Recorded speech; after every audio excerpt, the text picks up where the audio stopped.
Excellencies, ladies and gentlemen, Armenia warmly welcomes the participants and panelists of the intersessional meeting on the prevention of genocide and extends its gratitude to the Office of the High Commissioner for Human Rights for organization of today's session. On December 9, we will mark the 75th anniversary of the adoption of the Convention on the Prevention and Punishment of the Crime of Genocide. Today, 153 UN member states are bound by the universal obligation of punishing and preventing the crime of crimes.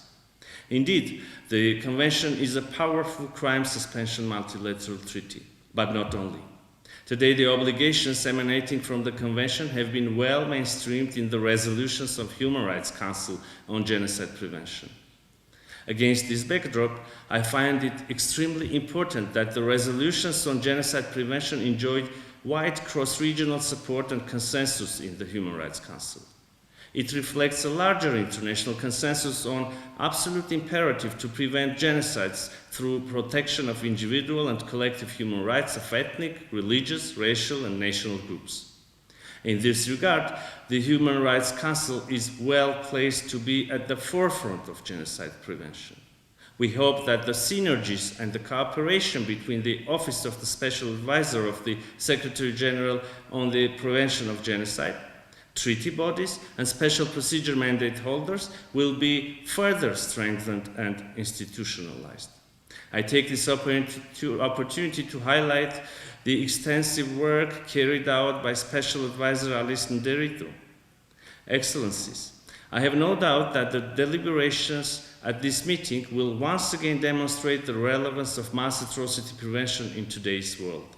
The world we live today is a dangerous place for many ethnic and religious groups, and the intent to destroy them on a certain territory has been manifested worldwide, particularly now when the international security arrangements and human rights mechanisms are in continuous decline.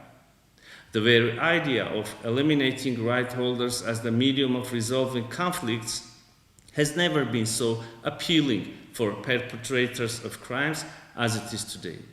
The conflict situations provide ample environment for perpetrators who, under the guise of another party to the conflict, claim from the international community a treatment equal to one that should be extended to the victims.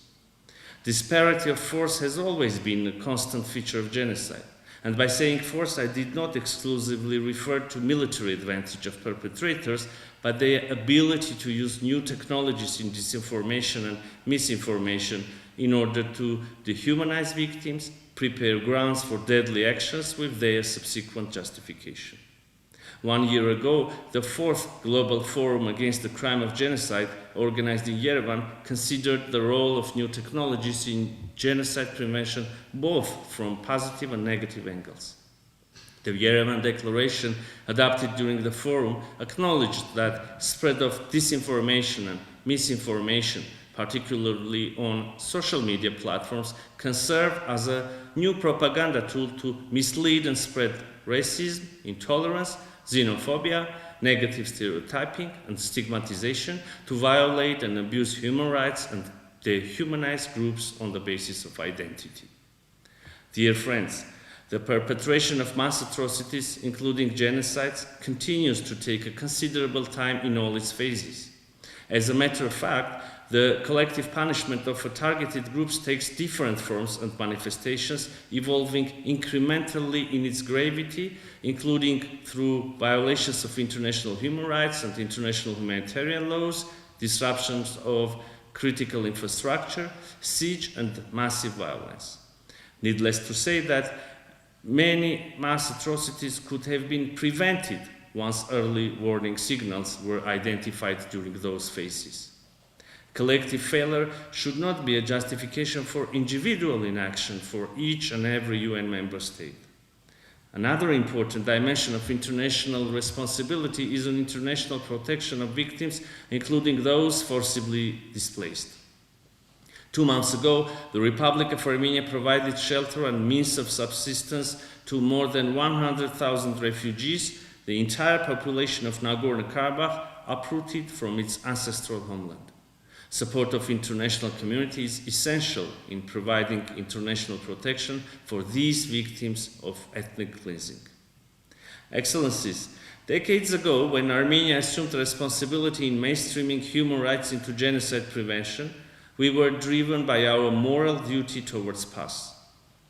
Today, we see that it is not merely about the past. Rather, our joint efforts are aimed at present and future of humanity free of hatred, racism, xenophobia, and intolerance leading to mass atrocity crimes.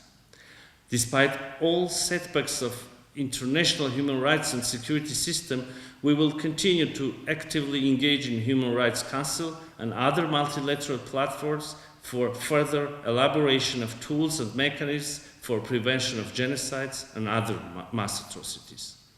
I thank again the OHCHR and High Commissioner Vólker Tյուրկը for organization of the meeting and wish every success to panelists and participants. Thank you.